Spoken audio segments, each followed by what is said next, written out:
G Kannada ವಾಹಿನಿಯ ಎಲ್ಲ ವೀಕ್ಷಕರಿಗೂ ನಮಸ್ಕಾರ. ಶುಭೋದಯ. ನಾನು ಅನುಪಮಾ ಭಟ್.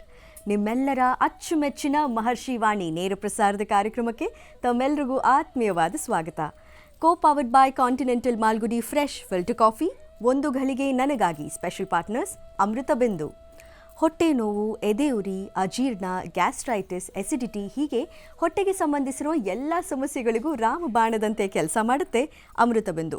ಅಷ್ಟೇ ಅಲ್ಲ, ಶ್ರೀ ಡಾಕ್ಟರ್ ಮಹರ್ಷಿ ಆನಂದ ಗುರೂಜಿಯವರ ಬ್ರಹ್ಮರ್ಷಿ ಆನಂದ ಸಿದ್ಧಿಪೀಠಂ ಸಂಸ್ಥಾನ ಮತ್ತು ಅಮೃತ ಬಿಂದು ಡಯಾಬಿಟಿಕ್ ರಿಸರ್ಚ್ ವಿಂಗ್ ಅಭಿವೃದ್ಧಿಪಡಿಸಿ ಲೋಕಾರ್ಪಣೆಯಾಗಿದೆ ಮಧುಮೇಹ ನಿಯಂತ್ರಣಕ್ಕಾಗಿರೋ 100% ಆಯುರ್ವೇದಿಕ್ ಅಂಶಗಳಿಂದ ಕೂಡಿರುವ ಮಧುಮೇಹ ನಿವಾರಣ್ ಚೂರ್ಣ.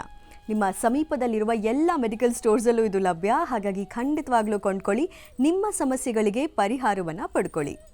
ಹಾಗೂ AB ಪ್ರಾಪರ್ಟೀಸ್, ತುಮಕೂರು ರಸ್ತೆ, ನೆಲಮಂಗಲ ಹತ್ತಿರ 20-30 ನಿವೇಶನ ಖರೀದಿಸಿ 24, 30 ಅಥವಾ 36 ತಿಂಗಳುಗಳ ಸುಲಭ ಕಂತುಗಳ ಸೌಲಭ್ಯದೊಂದಿಗೆ ಸ್ಪಾಟ್ ಬುಕಿಂಗ್ ಕೇವಲ 5,000 ರೂಪಾಯಿಗಳಿಗೆ.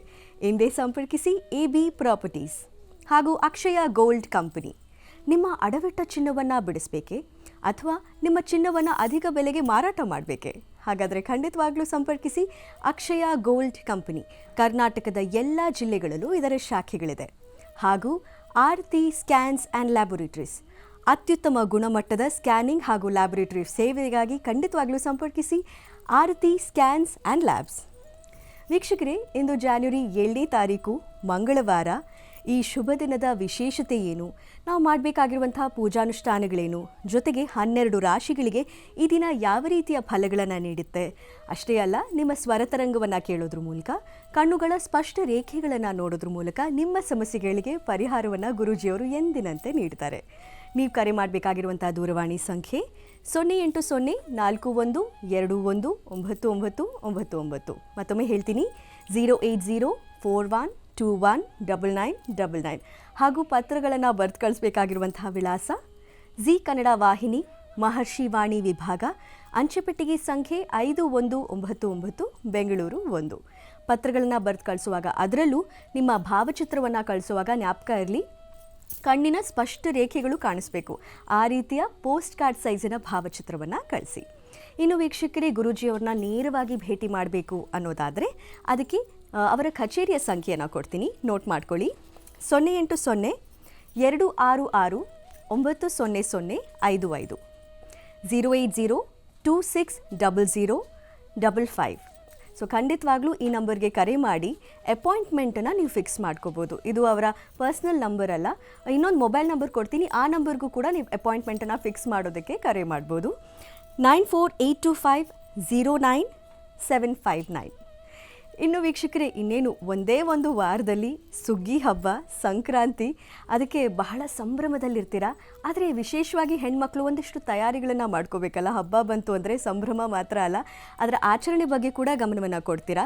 ಹಾಗಾಗಿ ಈ ಹಬ್ಬದ ಹಿನ್ನೆಲೆ ಬಗ್ಗೆ, ಇದರ ಸಂಭ್ರಮದ ಬಗ್ಗೆ, ಜೊತೆಗೆ ಯಾವ ರೀತಿಯ ತಯಾರಿಯನ್ನು ಮಾಡ್ಕೋಬೇಕು, ಇನ್ನು ನಿಮ್ಮ ಜೀವನದಲ್ಲಿರುವಂತಹ ಕಷ್ಟಗಳನ್ನು ಸ್ವಲ್ಪ ಕಮ್ಮಿ ಮಾಡಿಕೊಂಡು ಮತ್ತಷ್ಟು ನಗು ತರೋದಕ್ಕೆ ಏನು ಮಾಡಬಹುದು, ಈ ವಿಶೇಷ ಮಾಹಿತಿಯನ್ನು ಗುರೂಜಿಯವರು ನೀಡ್ತಾರೆ.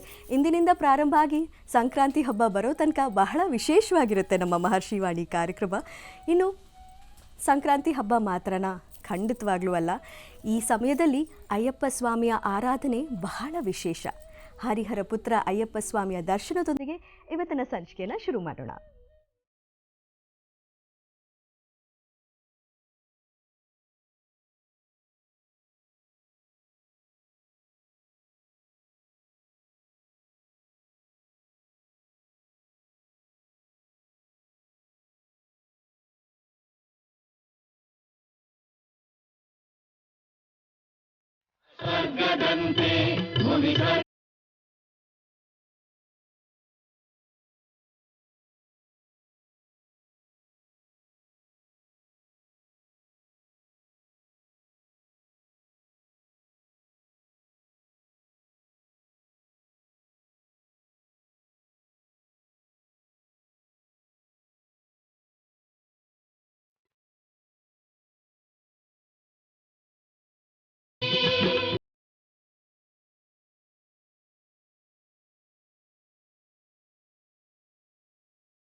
ಅಯ್ಯಪ್ಪ ತಂದೆ ಶರಣಂ ಅಯ್ಯಪ್ಪ.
ಶುಭಾರಂಭ ಆಗಿದೆ. ವೀಕ್ಷಕರೇ, ಕಾರ್ಯಕ್ರಮ ಮುಂದುವರಿಸೋಣ. ಗುರುಜಿಯವ್ರನ್ನ ಕಾರ್ಯಕ್ರಮಕ್ಕೆ ಭಕ್ತಿಪೂರ್ವಕವಾಗಿ ಸ್ವಾಗತಿಸೋಣ. ಶ್ರೀಯುತರು ಸಾಮುದ್ರಿಕ ಶಿರೋಮಣಿ, ದರ್ಪಣಾಂಜನ ಚಕ್ಷುರ್ಮತಿ ವಿದ್ಯಾನಿಪುಣ, ಅಥರ್ವಣ ಪರಿಹಾರ ಪ್ರವೀಣ, ವನಸಿರಿ ಆಯುರ್ವೇದ ರತ್ನ, ಶ್ರೀ ವಿದ್ಯೋಪಾಸಕ ರತ್ನ, ಸ್ವರ ಸರ್ವಜ್ಞ ಹಾಗೂ ರಾಜ್ಯದ ಧಾರ್ಮಿಕ ಪರಿಷತ್ನ ಸದಸ್ಯರೂ ಆದ ಶ್ರೀ ಶ್ರೀ ಡಾಕ್ಟರ್ ಮಹರ್ಷಿ ಆನಂದ ಗುರೂಜಿಯವರು. ನಮಸ್ಕಾರ ಗುರೂಜಿ, ಕಾರ್ಯಕ್ರಮಕ್ಕೆ ಭಕ್ತಿಪೂರ್ವಕ ಸ್ವಾಗತ. ನಮಸ್ತೆ ಅಮ್ಮ. ಓಂ ಸ್ವಾಮಿ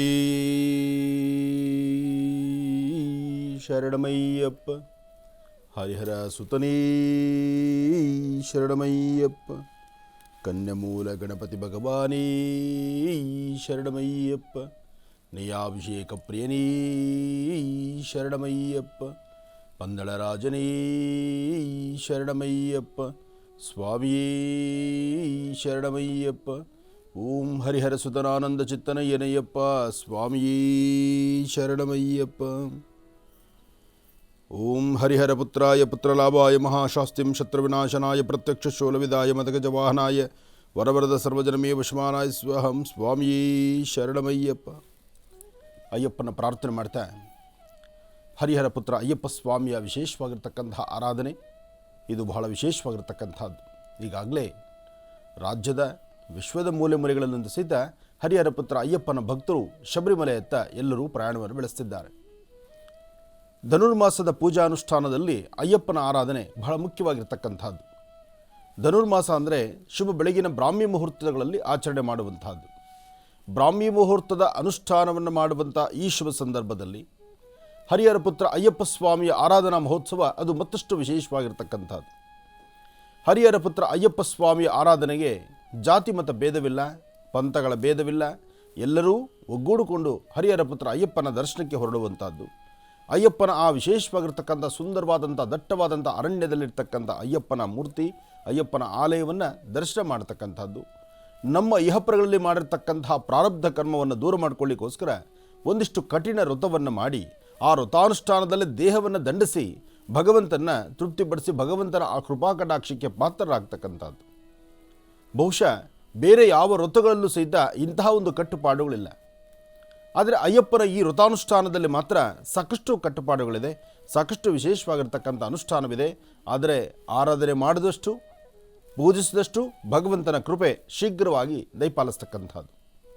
ಹರಿಹರ ಪುತ್ರ ಅಯ್ಯಪ್ಪ ಸ್ವಾಮಿ ಜನವರಿ 14-15ರಲ್ಲಿ ಬಹಳ ವಿಶೇಷವಾಗಿರ್ತಕ್ಕಂತಹ ವೃತಾಚರಣೆಯ ಆ ಸಂಪೂರ್ಣ ಫಲವನ್ನು ನಾವು ಸಿದ್ಧಿಪಡಿಸ್ಕೊಳ್ಬಹುದು. 18 ಮೆಟ್ಲುಗಳ ಒಡೆಯನಿತ್ತ. 18 ಮೆಟ್ಲುಗಳಲ್ಲೂ ಸಹಿತ ಒಂದೊಂದು ಮೆಟ್ಲುಗಳು ಒಂದೊಂದು ಸಂಕೇತವಿದೆ. ಒಂದೊಂದು ವ್ಯಕ್ತಿಯಲ್ಲಿರ್ತಕ್ಕಂತಹ ಕಾಮ ಕ್ರೋಧ ಲೋಭ ಮದ ಮತ್ಸರ ಇವೆಲ್ಲವನ್ನು ಸಹಿತ ದೂರ ಮಾಡಿಸುವಂತಹ ಒಂದು ಶಕ್ತಿ ಅಲ್ಲಿದೆ. ಅದಷ್ಟೇ ಯಾಕೆ, ವರ್ಷದಲ್ಲಿ ಒಂದಿಷ್ಟು ಕಾಲ ಮಾತ್ರ ದೇವಾಲಯದ ದರ್ಶನ. ಆದರೆ ಬರ್ತಕ್ಕಂತಹ ಭಕ್ತರು ಲಕ್ಷಾಂತರ ಜನ ಅಲ್ಲ, ಕೋಟ್ಯಾಂತರ ಜನ. ತಿರುಮಲ ತಿರುಪತಿ ದೇವಸ್ಥಾನಕ್ಕೆ ವರ್ಷದ 365 ದಿವಸವೂ ಜನಸಾಗರವೇ.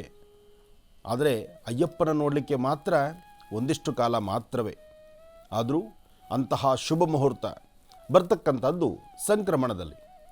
ಸಂಕ್ರಾಂತಿಯ ಪುರುಷ, ಸಂಕ್ರಾಂತಿಯ ವಿಶೇಷವಾಗಿರ್ತಕ್ಕಂಥ ಅನುಷ್ಠಾನ, ಸಂಕ್ರಾಂತಿ ಕಾಲ. ಬಹುಶಃ ಈಗಾಗಲೇ ತಾವು ನೋಡುತ್ತಿದ್ದರೆ ನಮ್ಮ ಮಹರ್ಷಿವಾಣಿ ಕಾರ್ಯಕ್ರಮ ಈ ಪುಟ್ಟ ದೇಗುಲದಲ್ಲಿ ಸಂಕ್ರಾಂತಿಯ ವೈಭವ, ಆ ಒಂದು ಸಡಗರ ಸಂಭ್ರಮ ಈಗಾಗಲೇ ಮನೆ ಮಾಡ್ತಾ ಇದೆ. ಎಳ್ಳು ಬೆಲ್ಲ ಬಂದಾಗಿದೆ, ಕಬ್ಬು ಬಂದಾಯಿತು. ಇನ್ನು ಸಾಕಷ್ಟು ಈ ಒಂದು ಕುಂಭಗಳೇನಪ್ಪ, ಇದರ ಒಂದು ಸೂಚನೆ ಏನು ಹೇಳುತ್ತೆ ಅಂದರೆ ಕುಂಭಗಳಲ್ಲಿ ಪೊಂಗಲ್ ಅಂತಕ್ಕಂಥದ್ದನ್ನು ಮಾಡಿ ತುಂಬಿ ಹರಿಸುವಂತಹದ್ದು. ಈ ಕುಂಭಗಳಲ್ಲಿ ಮಾಡುವಂತಹ ಪೊಂಗಲ್ ಇದು ಪಕ್ಕದ ರಾಜ್ಯದಲ್ಲಿ, ತಮಿಳರ ಆಸ್ಥಾನ ಅಂದರೆ ಆ ತಮಿಳುನಾಡಲ್ಲಂತೂ ಈ ಪೊಂಗಲ್ ಹಬ್ಬ ಅಂತಕ್ಕಂಥದ್ದು ಬಹಳ ವಿಶೇಷವಾಗಿರುತ್ತೆ. ಒಂದೊಂದು ಪ್ರಾಂತ್ಯಗಳಲ್ಲಿ ಒಂದೊಂದು ಹೆಸರುಗಳಿಂದ ನಾವು ಇದನ್ನು ಈ ಪೊಂಗಲ್ ಹಬ್ಬವನ್ನು ಕರೆಯಲ್ಪಡುತ್ತೆ, ಅಂದರೆ ಸಂಕ್ರಾಂತಿಯನ್ನು ಕರೆಯಲ್ಪಡುತ್ತೆ. ಆದರೆ ಸಂಕ್ರಾಂತಿ ಪುರುಷ, ಸಂಕ್ರಾಂತಿಯ ಆರಾಧನೆ ನಮ್ಮ ಭಾಗದಲ್ಲಿ ಒಂದು ವಿಶೇಷ ಏನಪ್ಪ ಅಂದರೆ ಎತ್ತುಗಳು, ಅಂದರೆ ವರ್ಷದ 365 ದಿವಸ ಹೆಗಲಿಗೆ ಹೆಗಲು ಕೊಟ್ಟು ದುಡಿತಕ್ಕಂಥ ಎತ್ತುಗಳಿಗೆ ವಿಶೇಷವಾಗಿರ್ತಕ್ಕಂಥ ಬಣ್ಣಗಳನ್ನು ಹಚ್ಚಿ ಅದಕ್ಕೆ ಕೊಂಬುಗಳಿಗೆಲ್ಲ ವಿಶೇಷವಾದ ಅಲಂಕಾರವನ್ನು ಮಾಡಿ ಅದನ್ನು ಕಿಚ್ಚಾಯಿಸುವಂತಹದ್ದು. ಈ ಕಿಚ್ಚಾಯಿಸುವಂತಹ ಪ್ರಕ್ರಿಯೆಗಳಲ್ಲಿ ಬಹಳ ವಿಭಿನ್ನತೆ ಇದೆ, ವಿಶೇಷತೆ ಇದೆ. ಉದ್ದೇಶ ಇಷ್ಟೇ. ಇಲ್ಲಿ ಧನುರ್ಮಾಸ ಅಂದರೆ ಬಹಳ ತಂಪಾದಂಥ ಮಾಸ, ಮಂಜು ಮತ್ತು ಕೊರೆತದ ಜಾಸ್ತಿ ಮಾಸ, ಮತ್ತು ದೇಹದಲ್ಲಿ ಸಣ್ಣ ಪುಟ್ಟ ಕ್ರಿಮಿಗಳು ಸೇರಿಬಿಡುತ್ತೆ ಮೇಲ್ಭಾಗದಲ್ಲಿ. ಆ ಚರ್ಮದ ಮೇಲೆ ಅಂಟಿಕೊಳ್ಳುವಂತಹ ಕ್ರಿಮಿಗಳು, ಅಂಥ ಸಣ್ಣ ಪುಟ್ಟ ಕ್ರಿಮಿಗಳಿಂದ ಆ ಒಂದು ದನಗಳಿಗೆ ಸ್ವಲ್ಪ ತೊಂದರೆ ಆಗುವಂಥ ಸಾಂದ್ರತೆ. ಆದರೆ ಸಂಕ್ರಾಂತಿ ಆಗಿ ಶಿವರಾತ್ರಿ ಬರುವ ತನಕ ಚಳಿಯ ಕಾಲ ಸಾಕಷ್ಟು ಆಗಿಬಿಡುತ್ತೆ. ಯಾವಾಗ ಶಿವರಾತ್ರಿ ಬರುತ್ತೋ ಶಿವ ಅನ್ನೋ ರೀತಿ ನಾವು ಆ ಚಳಿ ಎಂಬತಕ್ಕಂಥದ್ದು ಶಿವ ಅಂತಲೇ ಓಡಿ ಹೋಗುತ್ತಂತೆ. ಆದರೆ ಅದರ ಮಧ್ಯದಲ್ಲಿ ದೇಹಕ್ಕೆ ಅಂಟುವಂತಹ ಒಂದಷ್ಟು ಆರೋಗ್ಯಕ್ಕೆ ಸಂಬಂಧಪಟ್ಟಂಥ ಒಂದಷ್ಟು ಗುಣಲಕ್ಷಣಗಳನ್ನು ಹಿಂದಿನ ಹಿರಿಯರು ಚಿಂತನೆ ಮಾಡಿ ಅದನ್ನು ಕಿಚ್ಚಾಯಿಸುವಂಥ ಒಂದು ಪದ್ಧತಿಯನ್ನು ಅಂದಿನಿಂದ ನಡೆಸ್ಕೊಂಡು ಬಂದಿದ್ದಾರೆ. ಈ ಕಿಚ್ಚಾಯಿಸುವಂತಹ ಪ್ರಕ್ರಿಯೆ ಏನಪ್ಪ ಅಂದರೆ ಹುಲ್ಲನ್ನು ಹಾಕಿ, ಹುಲ್ಲಿಗೆ ಒಂದಷ್ಟು ಅಗ್ನಿ ಕಾಷ್ಟ ಬೆಂಕಿಯನ್ನು ಹಾಕಿ ಅದರ ಮೇಲೆ ಹಸುಗಳನ್ನು ಎತ್ತುಗಳನ್ನು ಓಡಿಸುವಂತಹದ್ದು. ಆದರೆ ರೈತರಿಗಂತೂ ಸಡಗರ ಸಂಭ್ರಮದ ಹಬ್ಬ. ಯಾಕೆಂದರೆ ಆ ಬೆಳೆ ಬೆಳೆದಿರ್ತಕ್ಕಂಥದ್ದನ್ನು ಒಂದು ಕಡೆ ರಾಶಿ ಹಾಕಿ ಆ ಬೆಳೆಗಳಿಗೆ ಪೂಜೆ ಮಾಡಿದಾದ ನಂತರ ಅದನ್ನು 4-6 ಜನಕ್ಕೆ ದಾನವಾಗು ಹಾಗೂ ಅವರು ಬೆಳೆದಿರ್ತಕ್ಕಂಥ ಬೆಳೆಗೆ ಸೂಕ್ತ ಮೌಲ್ಯ ಸಿಗಲಿ ಅಂತ ಬೆಳೆದಿರ್ತಕ್ಕಂಥ ಪದಾರ್ಥಗಳು.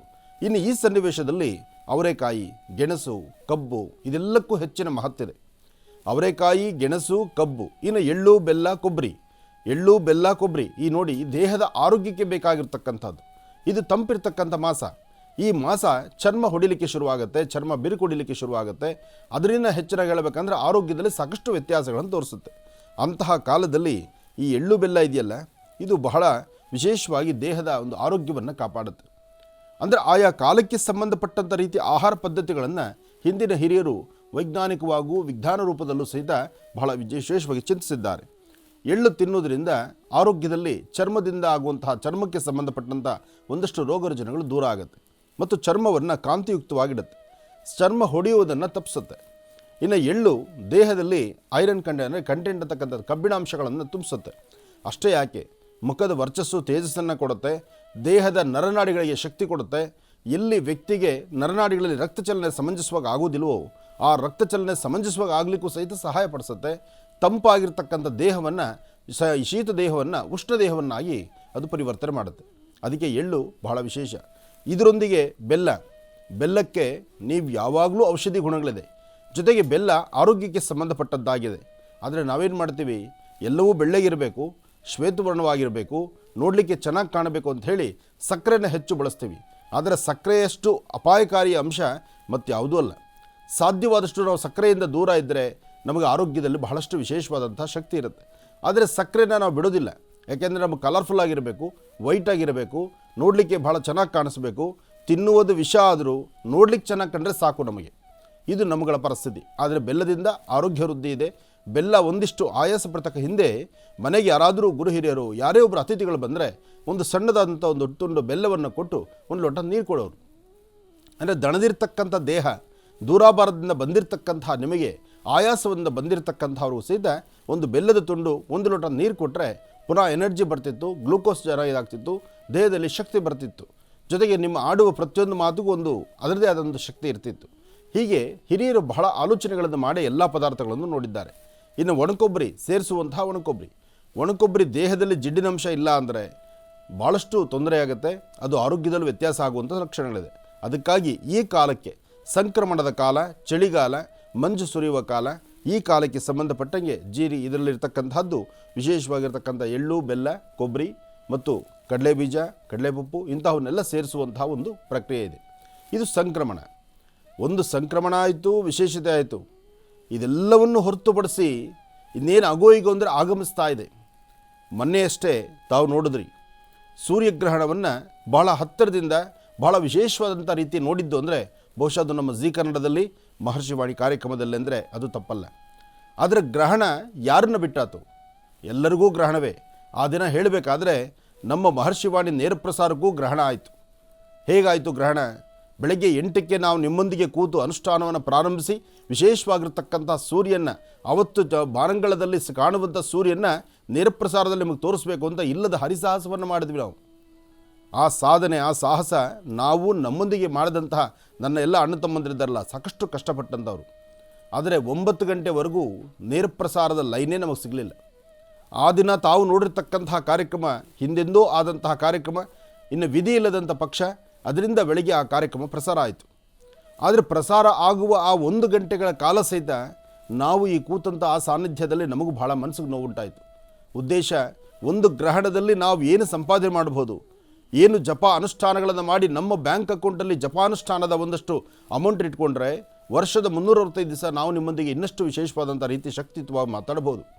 ಆದರೆ ಅದನ್ನೂ ಸಹಿತ ಈ ಬಾರಿ ನನ್ನ ಅಭಿಮಾನಿ ದೇವರೊಳಗಾಗಿ ಆ ಸಮಯವನ್ನು ನಿಮಗಾಗಿಯೇ ನಾವು ಕೊಟ್ವಿ. ಆದರೆ ಗ್ರಹಣ ಆ ಥರಲ್ಲಿರ್ತಕ್ಕಂಥದ್ದು, ಅದರಲ್ಲೂ ಗ್ರಹಣ ಕಾಲದಲ್ಲಿ ಆಗುವಂತಹ ವೈಪರೀತ್ಯಗಳಿದೆಯಲ್ಲ, ಅದನ್ನು ಯಾರೂ ತಪ್ಪಿಸ್ಲಿಕ್ಕಾಗುವುದಿಲ್ಲ. ಅದೃಷ್ಟ ಎಂಬಂತೆ ಆ 9 ಗಂಟೆಗೆ ನಮಗೆ ಲೈನು ನೇರ ಪ್ರಸಾರ ಸಿಕ್ತು. ಅಲ್ಲಿಂದ ಆಚೆಗೆ ಸ್ವಲ್ಪ ಸಮಯ ಆದರೂ ಎಲ್ಲರನ್ನೂ ಗ್ರಹಣ ಹೇಗಿರುತ್ತೆ, ಗ್ರಹಣ ಪ್ರಕ್ರಿಯೆ ಏನು, ಗ್ರಹಣ ಕಾಲದ ಅನುಷ್ಠಾನ ಏನು, ಜೊತೆಗೆ ಗ್ರಹಣ ಕಾಲದಲ್ಲಿ ಕಂಡಂಥ ಆ ಸೂರ್ಯನ ವಿಶೇಷವಾಗಿರ್ತಕ್ಕಂಥ ಆ ಒಂದು ವರ್ಣತೆ, ಆ ವರ್ಣವನ್ನು ನಾವು ನೋಡಿದ್ವಿ. ಆದರೆ ಮೊನ್ನೆ ನೋಡಿದ್ದು ನೀವು ಸೂರ್ಯಗ್ರಹಣ. ಆದರೆ ಈಗ ತುಂಬ ಸಮೀಪದಲ್ಲಿ ಹತ್ತಿರದಲ್ಲಿರ್ತಕ್ಕಂಥ ಹುಣ್ಣಿಮೆ, ಅದರಲ್ಲೂ ಧನುರ್ಮಾಸದ ಹುಣ್ಣಿಮೆ. ಈ ಹುಣ್ಣಿಮೆಯ ಕಾಲದಲ್ಲಿ ತಾವು ನೋಡಲಿದ್ದೀರಿ ಚಂದ್ರಗ್ರಹಣವನ್ನು. ಏನಿದು, ಮೊನ್ನೆ ತಾನೇ ಸೂರ್ಯಗ್ರಹಣ ಆಯಿತು, ಹಿಂದಲೇ ಚಂದ್ರಗ್ರಹಣ ನಮಗೆ ಕಾಣಬಹುದಾ? ಕಾಣದಂತಹ ಚಂದ್ರಗ್ರಹಣಕ್ಕೆ ನಾವು ಈ ತರಹ ಮಾತಾಡೋದ? ಇಲ್ಲಿ ಒಂದು ವಿಚಾರ ಚೆನ್ನಾಗಿ ಅರ್ಥ ಮಾಡ್ಕೊಳ್ಳಿ. ನಿಮ್ಮ ಮನೇಲಿರ್ತಕ್ಕಂಥ ಒಬ್ಬ ವ್ಯಕ್ತಿ ಮನೇಲಿರ್ತಕ್ಕಂಥ ಹಿರಿಯರು ನಿಮ್ಮ ಊರಲ್ಲಿದ್ದರೆ ಮಾತ್ರ ನಿಮ್ಮವರಾಗಿ ಅಮೆರಿಕಾಗೆ ಹೊರಟ್ರೆ ಅವ್ರು ನಿಮ್ಮವರಲ್ವಾ? ಹೊರದೇಶಕ್ಕೆ ಹೊರಟ್ರೆ ಅವ್ರು ನಿಮ್ಮವರಲ್ವಾ? ಈ ಚಿಂತನೆ ನಾವು ಮಾಡಿದ್ದೇ ಆದರೆ ಆದಿತ್ಯಾದಿ ನವಗ್ರಹಗಳಲ್ಲಾಗುವಂತಹ ಪ್ರಕ್ರಿಯೆಗಳು, ಅಲ್ಲ ನಡೆಯುವಂತಹ ಏನೇ ಬದಲಾವಣೆಗಳು, ಗ್ರಹಗಳ ಮೇಲೆ ಬೀಳುವಂತಹ ದೃಷ್ಟಿಕೋನಗಳು, ಅದರಿಂದ ಲಾಭ ನಷ್ಟಗಳೆಂಬತಕ್ಕಂಥದ್ದು ಖಂಡಿತ ನಮಗಿದ್ದೇ ಇದೆ. ಅದಕ್ಕಾಗಿ ಈ ಬಾರಿ ಸಂಭವಿಸುವಂತಹ ಚಂದ್ರಗ್ರಹಣ ಭಾರತಕ್ಕೆ ಇದು ಕಾಣ್ತಾ ಇಲ್ಲ. ಇಲ್ಲಿ ಅರ್ಥ ಮಾಡ್ಕೊಳ್ಳಿ, ಭಾರತಕ್ಕೆ ಕಾಣುವುದಿಲ್ಲ, ಆದರೆ ಕಾಣದಿರೇ ಇರ್ತಕ್ಕಂತಹ ಚಂದ್ರಗ್ರಹಣಕ್ಕೂ ಒಂದು ಶಕ್ತಿ ಇದೆ. ಇದನ್ನು ಅರ್ಥ ಮಾಡ್ಕೊಳ್ಳಿ. ಯಾಕೆಂದರೆ ಸೂರ್ಯ ಚಂದ್ರರು ಒಬ್ಬೊಬ್ಬರೇ ಇರ್ತಕ್ಕಂಥದ್ದು. ಅಮೇರಿಕಾ ಪಕ್ಕದ ದೇಶಗಳಿಗೆ ಅಥವಾ ನಮ್ಮ ದೇಶಕ್ಕೆ ದೂರ ಇರ್ತಕ್ಕಂಥ ದೇಶಗಳಲ್ಲಿ ಕಾಣುವಂತಹದ್ದೇ ಚಂದ್ರ ಬೇರೆ, ನಮಗೆ ಕಾಣುವಂಥ ಚಂದ್ರನೇ ಬೇರೆ ಅಂತ ಹೇಳ್ತಕ್ಕಂಥದ್ದಲ್ಲ. ಹಾಗಂತ ಸೂರ್ಯ ಚಂದ್ರರು ಯಾರೂ ಒಬ್ಬರಿಗೆ ಒಬ್ಬರು ಬಿಟ್ಟು ಅಥವಾ ಇನ್ನೊಬ್ಬ ಚಂದ್ರ ಇನ್ನೊಬ್ಬ ಸೂರ್ಯ ಇಲ್ಲ. ಇಲ್ಲಿ ಇರ್ತಕ್ಕಂಥದ್ದು ಗ್ರಹಮಂಡಲದಲ್ಲಿ ಎಷ್ಟು ಗ್ರಹಗಳು ಅಷ್ಟೇ ಇರ್ತಕ್ಕಂಥದ್ದು. ಇಂತಹ ಕಾಲ ಇರುವಂತಹ ಕಾಲ. ಆದ್ದರಿಂದ ಈಗ ಸಂಭವಿಸುವಂತಹ ಇದೇ ಬರ್ತಕ್ಕಂಥ 10ನೇ ತಾರೀಕು ಹುಣ್ಣಿಮೆ, ಆ ಹುಣ್ಣಿಮೆಯಂದು ರಾತ್ರಿ ಚಂದ್ರಗ್ರಹಣ ಇದೆ. ಆ ಚಂದ್ರಗ್ರಹಣ ಸಹಿತ ಆ ದಿನದ ನಕ್ಷತ್ರ, ಆ ದಿನಕ್ಕೆ ಸಂಬಂಧಪಟ್ಟಂಥ ಒಂದಷ್ಟು ರಾಶಿಗಳ ಮೇಲೆ ಅದರ ಪ್ರಭಾವವನ್ನು ಖಂಡಿತ ಬೀರುತ್ತೆ. ಮೊನ್ನೆ ಆದಂಥ ಸೂರ್ಯಗ್ರಹಣ, ಅಲ್ಲಿಂದ ಆಚೆಗೆ ಆಗ್ತಿರ್ತಕ್ಕಂಥ ಬದಲಾವಣೆಗಳು, ಈಗಾಗಲೇ ಆಗ್ತಿರ್ತಕ್ಕಂಥ ಪ್ರಕೃತಿಯ ಮೇಲೆ ಬೀಳ್ತಿರ್ತಕ್ಕಂಥ ಸಾಕಷ್ಟು ದೊಡ್ಡ ಹೊಡೆತ ಈಗಾಗಲೇ ನಾವೆಲ್ಲರೂ ನೋಡ್ತಾ ಇದ್ದೀವಿ.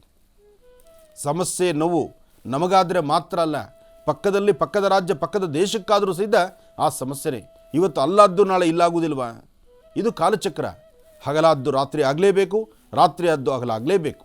ಹಾಗೆ ಒಂದನ್ನು ಬಿಟ್ಟು ಒಂದು ಬದುಕುವಂಥದ್ದಲ್ಲ, ಒಂದು ನಾಣ್ಯದ ಎರಡು ಮುಖಗಳು. ಹಾಗಾಗಿ ಸೂರ್ಯ ಚಂದ್ರರ ಈ ಒಂದು ಗ್ರಹಣ ಪ್ರಕ್ರಿಯೆಗಳಲ್ಲಿ ಸೂರ್ಯಗ್ರಹಣ ಆಯಿತು, ಚಂದ್ರಗ್ರಹಣ ಆಗಮಿಸ್ತಾ ಇದೆ. ಅದಕ್ಕಾಗಿ ಒಂದಿಷ್ಟು ಅನುಷ್ಠಾನಗಳನ್ನು ನಾವು ಮಾಡಿಕೊಂಡ್ರೆ ಖಂಡಿತ ಕಾರ್ಯಸಿದ್ಧಿಯಾಗುತ್ತೆ. ಯಾಕೆಂದರೆ ನಮ್ಮ ಭಾರತೀಯ ಹಿಂದೂ ಸನಾತನ ಧರ್ಮದಲ್ಲಿ ಅಂತಹ ಒಂದು ವೈಶಿಷ್ಟ್ಯತೆ ಇದೆ. ಒಳ್ಳೆಯದಾಗಲಿ ವೀಕ್ಷಕರೇ, ಕೆಲವೇ ದಿನಗಳಲ್ಲಿ ಸಂಕ್ರಾಂತಿ ಹಬ್ಬ. ಆ ಹಬ್ಬದ ಹಿನ್ನೆಲೆ ಜೊತೆಗೆ ಸಂಕ್ರಾಂತಿ ಹಬ್ಬ ಬಂದರೆ ನಾವೆಲ್ಲರೂ ಅಕ್ಕಪಕ್ಕದ ಮನೆಯವರಿಗೆ, ಸ್ನೇಹಿತರಿಗೆ ಎಳ್ಳು ಬೆಲ್ಲವನ್ನು ಬೀರ್ತೀವಿ. ಆ ಬೀರುವಂಥ